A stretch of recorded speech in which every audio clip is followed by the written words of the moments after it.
Okay, so Microsoft just got caught doing something pretty shady. And honestly, it's wild that they thought they would fly.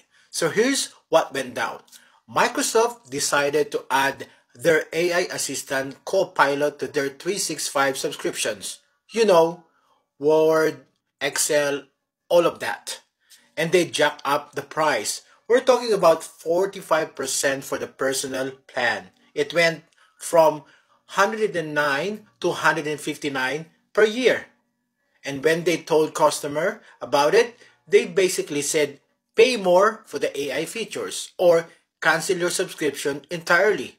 Those were your options. Except, and this is where it gets messy, there was actually a third option. Third option, a cheaper classic plan without the AI stop at the old price, but Microsoft never clearly told people about it.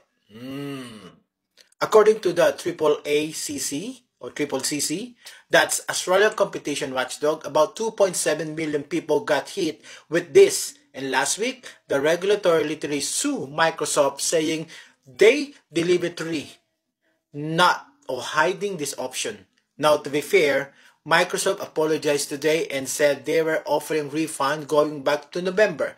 But honestly, I think the damage is done because even when they sent out the refund emails, some customers got the wrong links. Like you're a massive tech company and you can't even get the refund process right.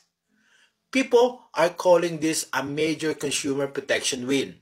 And yeah, I kind of get it. But here's where it gets messy. The ACCC isn't settling.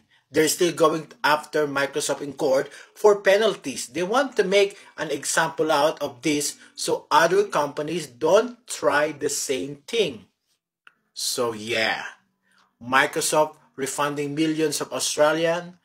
But seriously, are we even talking about the real issue here? Because if a company this big can just hide cheaper option and hope no one notices, okay, so Microsoft just got doing something pretty shitty.